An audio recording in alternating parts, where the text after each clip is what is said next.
Ελάτε να πάμε σε ένα εξαιρετικό φυτοριακό πάρκο, πάρα πολύ κοντά εδώ, και στα νότια και στα βόρεια προάστια, είναι σε κομβικό σημείο, τίποτα δεν είναι τυχαίο. Και ελάτε να έρθουμε κοντά στη φύση, να μάθουμε, να αναγνωρίζουμε, να μυρίζουμε και να απολαμβάνουμε χρώματα. Αττικό φυτοριακό πάρκο. Στο εξής κοντά μας Παρασκευές, αυτό το ημίωρο, θα είναι κοντά μας ο ιδρυτής του, κ. Στάνος Βαϊόπουλος. Γεια σας! Γεια σας και από μένα. Ναι. Σας ευχαριστούμε πάρα πολύ που είστε εδώ. Χαρά μου. Ένας άνθρωπος θα πρέπει να σας πω, θα πρέπει να σας περιγράψω. Πάντα με χαμόγελο. Τι στα κομμάτια αυτό είναι, έχει να κάνει με το ότι αγαπάτε αυτό που κάνετε, ότι επειδή έρχεστε σε άμεση επαφή με τη φύση? Πιστεύω ότι είναι επειδή υλοποιώ το όνειρο της ζωής μου, το Αττικό του Φυτοριακό Πάρκο. Τι είναι το Αττικό Φυτοριακό Πάρκο? Το Αττικό Φυτοριακό Πάρκο είναι μια λειτουργική κατάφυτη εγκατάσταση όπου η φύση αγκαλιάζει τον άνθρωπο. Η εκπαίδευση γίνεται ψυχαγωγία, το μεράκι επιχειρεί να διατηρήσει ό,τι υγιές υπάρχει γύρω μας και το όραμα εκφράζεται από τη δημιουργία. Αποτελεί ανάπλαση και μετατροπή μιας μεγάλης φυτοριακής μονάδας σε έναν επισκέψιμο βοτανικό κήπο που φιλοξενεί όλα τα γνωστά αλλά και σπάνια συλλεκτικά είδη του φυτικού κόσμου. Είναι ένα τεχνητό δάσος μέσα στον αστικό ιστό, με αγροτικές εφαρμογές δίπλα σε κηποτεχνικές διαμορφώσεις, με αναπαραστάσεις τοπίων δίπλα σε καλλιέργειες, με φυτά, έντομα, ζώα και ανθρώπους να συμβιώνουν μέσα σε ένα οικολογικό και καθαρό περιβάλλον. Πού είναι, γιατί είπα εγώ ότι είναι κοντά και για τα νότια και είναι σε ένα κομβικό σημείο? Είναι στο πανέμορφο Κίτσι Κοροπίου, ανάμεσα στην Βάρη και στο Κοροπή. Μια χαρά, και μπορούν και από Αττικό εδώ πάνω να έρθουν οι των Βορείων, και εμείς είτε παίρνουμε τη Βάρη Σκοροπίου, είτε ερχόμαστε. Δεν έχει άλλο δρόμο. Και από εδώ να φύγεις, πάρα από εκεί θα Και πάω. από την παραλία. Είναι πανεύκολη, Ναι, ναι. πανεύκολη η πρόσβαση και πάρα πολύ γρήγορη. Σε τι έκταση, για τι έκταση μιλάμε? Το πάρκο εκτείνεται σε 43 στρέμματα εκμεταλλεύσιμων εγκαταστάσεων και παράλληλα έχει στη διάθεσή του γύρω στα 130 στρέμματα δημόσιου χώρου για επίσκεψη, όπου θα γνωρίσουμε την αυτοφυή βλάστηση του ημιτού. Αν και το ερώτημα για ορισμένους μπορεί να είναι ρητορικό, γιατί ήδη δώσατε εσείς με μικρή απάντηση, θέλω να μας πείτε ποιος είναι ο στόχος αυτού του φυτοριακού πάρκου. Πώς ξεκίνησε το όνειρο αυτό για εσάς? Ο στόχος. Το φυτό, σαν φυτό, σήμερα έχουμε μια δυσκολία να το αποκτήσουμε, έχουμε μια δυσκολία να το έχουμε κοντά μας, γιατί κατέληξε να είναι μια ακριβή επιλογή. Έτσι λοιπόν γίνεται η μετατροπή αυτή του πάρκου, του φυτορίου σε πάρκο, για να μπορέσουμε να έχουμε και να δώσουμε ένα καινούριο στόχο, ένα καινούριο σκοπό στην ύπαρξή μας. Έτσι λοιπόν ξεκινάμε από την βιωματική προσέγγιση των νεαρών επισκεπτών, που έχουμε ήδη αρκετούς, με τη φύση και με το περιβάλλον. Προσπαθούμε να τους δείξουμε για το κάθε φυτό που έχουμε δίπλα μας τι ακριβώς μας δίνει, ποια είναι η χρησιμότητά του. Ένας δεύτερος στόχος είναι ο προσδιορισμός της επαγγελματικής κατεύθυνσης των νέων με την επίδειξη νέων εφαρμογών στη γεωργία. Έτσι έχουμε ήδη εγκαταστάσεις έτοιμες, όπου μπορεί να δει ο επισκέπτης τις εναλλακτικές καλλιέργειες, να δει το σαλιγκαροτροφείο και τον τρόπο που καλλιεργούνται και αναπτύσσονται τα σαλιγκάρια, να δει το μάνιταροτροφείο και πολλά ακόμα μοντέρνες καλλιέργειες. Επίσης στοχεύουμε στην γνωριμία με την ελληνική χλωρίδα και την αναγνώριση και επαφή με αυτόν τον πλούτο, ειδικά στον ελληνικό χώρο. Μπορούμε να δούμε από κοντά τα βότανα, τα αρωματικά φυτά, όλα τα φρούτα, τα μανιτάρια, τα λεχανευόμενα αγριόχορτα. Στοχεύουμε επίσης στην επαφή με τις κλασικές εθνικές καλλιέργειες και στην εξήγηση βήμα-βήμα για την επεξεργασία των προϊόντων. Να δούμε το βαμβάκι σε όλες τις εκδόσεις, από τη στιγμή που είναι φυτό, από τη στιγμή που θα βγάλει το καρύδι του, από τη στιγμή που θα βγάλει το βαμβάκι από το καρύδι, από την ώρα που θα το πάρει η μηχανή για να το πάει στο οικοκυστήριο για να γίνει ένα μπλουζάκι.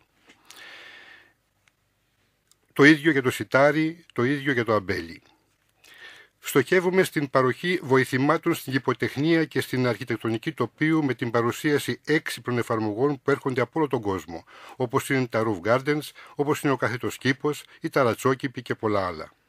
Στοχεύουμε στην ευαισθητοποίηση του επισκέπτη με την εξοικονόμηση ενέργειας και των πόρων μέσα από τα συστήματα ανακύκλωσης και κομποστοποίησης τα οποία εφαρμόζουμε. Στοχεύουμε στην προστασία του περιβάλλοντος από τα φυτοφάρμακα με την επιστημονική αναγνώριση των ασθενειών και την εφαρμογή της βιολογικής καταπολέμησης αυτών.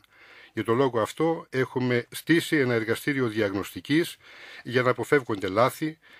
Υπάρχει ένα εκτροφείο ωφελήμων εντόμων και σκευάσματα βιολογικά τα οποία παράγουμε μόνοι μας. Άρα, ακούγοντας σας, αν μπορώ να καταλάβω, δεν απευθύνεται μόνο σε μαθητές, γιατί υποθέτω θα έρχονται και σχολεία, απευθύνεται σε φοιτητές, απευθύνεται σε όλους εμάς, όλοι όσοι ενδιαφερόμαστε και θέλουμε να έχουμε την επιπλέον πληροφόρηση, έτσι δεν είναι? Βεβαίως, ξεκινάμε από τις μικρές ηλικίες, υπάρχουν ήδη σχολεία που επισκέπτονται το πάρκο, όπου η γνωριμία με το φύλλο, με τα έντομα, με τα λουλούδια, το νερό, το παιχνίδι, την σπορά, τη φύτευση γίνεται εύκολη και γίνεται επιτόπου με το παιδί ελεύθερο να πράξει αυτό που θέλει παίζοντας. Για τα μεγαλύτερα παιδιά. Τα μεγαλύτερα παιδιά έρχονται σε επαφή με τη φύση. Κάνουν την αναγνώριση των ειδών. Αρχίζουν να προσδιορίζουν το καρποφόρο, ποιο είναι το καλοπιστικό, τι παίρνουμε από αυτό το δέντρο, πού μας είναι χρήσιμο. Γνωρίζουν το περιβάλλον και μαθαίνουν να το σέβονται. Κατανοούν την τροφική αλυσίδα, συμμετέχουν στην ανακύκλωση. Γνωρίζουν την δεντροφύτευση και την αποκατάσταση. Αν πάμε στις πιο μεγάλες ηλικίες, στους έφηβους, η γνωριμία με το γεωργικό αγροτικό γίγνεσθε, με τα επαγγέλματα που χειρίζονται θέματα περιβάλλοντος, διατροφής και μεταποίησης. Γνωριμία με την οικοτεχνία και με τα προϊόντα της. Επίσης, απευθυνόμαστε και στην οικογένεια. Η οικογένεια μέσα στο πάρκο ζει την αδιάλειπτη ανανέωση της φύσης, την καθημερινή γέννηση, την ανάπτυξη, την γύραση και τον μαρασμό. Ό,τι αφορά τον άνθρωπο αφορά και τα φυτά. Μέσα σε ένα περιβάλλον που μας επιτρέπει να ζήσουμε, να ονειρευτούμε, να απολαύσουμε, να συμμετέχουμε και να φροντίζουμε. Να συμπράττουμε μαζί με τα παιδιά μας στην κληροδότηση του φυσικού περιβάλλοντος που επέτρεψε την ανάπτυξή μας.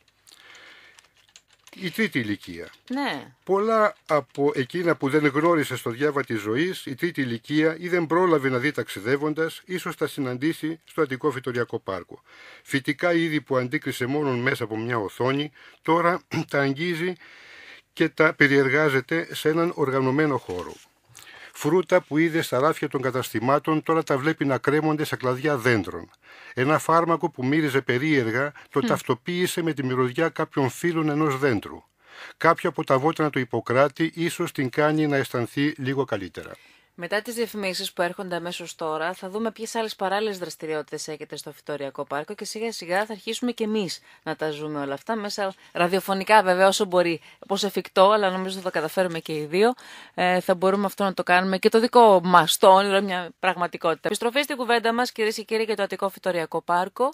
Ο ιδρυτής του είναι κοντά μας και θα είναι κοντά μας κάθε Παρασκευή 6.30 με 7, ο κύριος Στάνος Βαϊόπουλος. Ήδη έχουμε μάθει τι είναι το Αττικό Φυτοριακό Πάρκο, ποιος είναι ο στόχος του, πού απευθύνεται, πόσοι μπορούμε να έρθουμε, όλες οι ηλικίες όπως καταλάβατε. Αλήθεια, να ρωτιόμουν σε αυτή την τεράστια έκταση που μας περιγράφατε, υπάρχει κάποια λογική έτσι όπως έχετε βάλει τα φυτά, κύριε Βαϊόπουλε? Βεβαίως.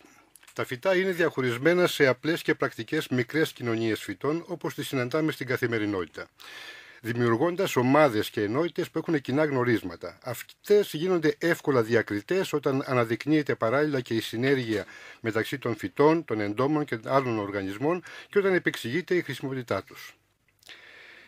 Παρουσιάζοντας παράλληλα και τις τεχνικές εκμετάλλευσης και αξιοποίησης από τον άνθρωπο, ερχόμαστε κοντά στην πραγματικότητα και στη φύση. Αναγνωρίζουμε διαφορές μεταξύ των φυτικών ειδών και αντιλαμβανόμαστε πώς αυτά συμπεριφέρονται, πώς μεγαλώνουν και τι δίνουν και τι θέλουν από εμάς. Αυτό λοιπόν για το Αττικό Φυτοριακό Πάρκο είναι η συνέχεια.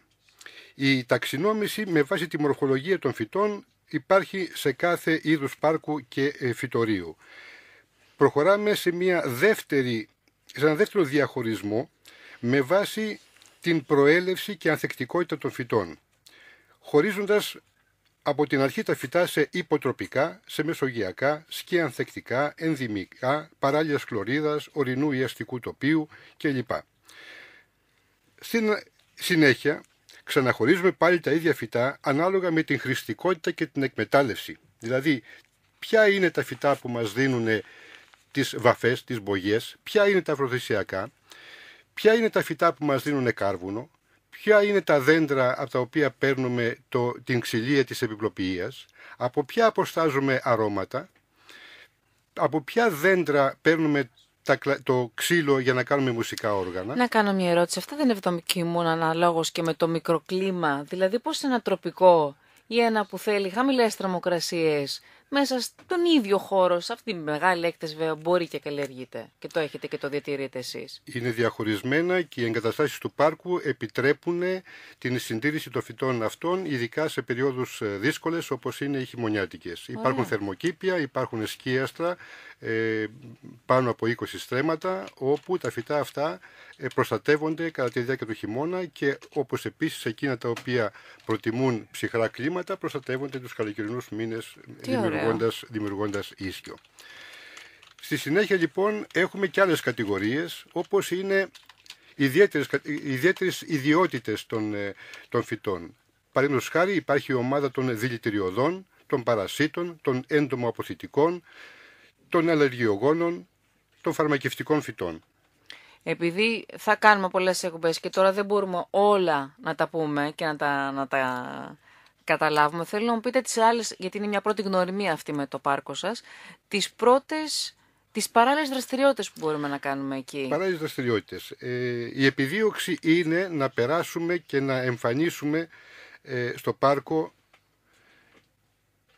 εκείνα τα βοηθητικά εργαλεία τα οποία θα βοηθήσουν τον επισκέπτη να εντρυφήσει περισσότερο, να μάθει περισσότερο όχι μόνο για το φυτό αλλά και ποιες είναι οι δυνατότητες εκμετάλλευσης φυτών καλλιεργειών. Για τον λόγο αυτό ιδρύθηκε μια βιβλιοθήκη η οποία είναι χαρτική και ηλεκτρονική και η οποία υποστηρίζει τον νέο ο οποίος θα ήθελε να καλλιεργήσει παρουσιάζοντας τις δικές του καλλιεργητικές συνθήκες του χωραφιού του ή του οικοπαίδου του. Έχει στηθεί ένα εργαστήριο διαγνωστικής το οποίο με τα κατάλληλα όργανα κάνει μια άμεση και γρήγορη διάγνωση σε οτιδήποτε ο επισκέπτης φέρει στο πάρκο για να εξεταστεί για τη φυτοπροστασία. Υπάρχει ήδη και διατίθενται ωφέλιμα έντομα αντί για φυτοφάρμακα εκεί όπου τα έντομα μπορούν να λειτουργήσουν και να κάνουν τη δουλειά τους σκοτώνοντας τα μη ωφέλιμα. Σε μικρή κλίμακα υπάρχει καλλιέργεια του μεταξοσκόλικα για να δούμε όλη την δυνατότητα και την επιστροφή στην σειροτροφία η οποία εξακολουθεί και είναι μια δραστηριότητα που φέρνει εισόδημα στους αγρότες. Υπάρχουν συστήματα υδροπονίας, αεροπονίας και ακουαπονικής για να γνωρίσουμε καινούργιες μεθόδους καλλιέργειας. Μάλιστα. Υπάρχουν εφαρμογές των ανανεώσιμων πηγών ενέργειας. Θα φοράω το καπελάκι μου, θα φοράω το αντιλιακό μου, το κοτοπαντέλωνα και τα αρβιλάκια και θα έρχομαι εκεί. Θα μου υποσχεθείτε όμως, επειδή είμαι σε κάποια αλλεργική, ότι δεν θα με πάτε πολύ σε γύρι, ούτε πολύ σε ελιά. Πρόμης που λέμε στα ελληνικά. Σας το υπόσχομαι, αλλά από την κυραελιά των 10 αιώνων θα περάσετε. Στο σπίτι μου εντωμεταξύ έχω 10 ρίζες γύρω-γύρω, έτσι δεν θέλετε να ξέρετε τι γίνεται κάθε άνοιξη. Λοιπόν, αυτά είναι η πρώτη γνωριμία, κυρίες και κύριοι, με τον κύριο Βαϊόπουλο, τον κύριο Θάνο Βαϊόπουλο και το Αττικό Φυτοριακό Πάρκο. Νομίζω θα περάσουμε καλά. Νομίζω ότι σιγά-σιγά να λυθείτε και εσείς λίγο, θα σας χαλαρώσω. Το έχουμε αυτή την ικανότητα. Θα μπορέσουμε έτσι να μάθουμε πάρα πολλά για τα φυτά μας. Καλή μας αρχή, καλή συνέχεια, καλό Σαββατοκύριακο να έχετε. Ευχαριστώ για τη φιλοξενία. Την άλλη φορά θα είμαι καλύτερο σίγουρα. Είσαστε μια χαρά. Πιο πολύ χαμόγελο και λίγο πιο φυσικά και όλα θα γίνουν. Τέλος, κυρίες και κύριοι, αύριο ραντεβού στο μαγκαζίνο όπως πάντα.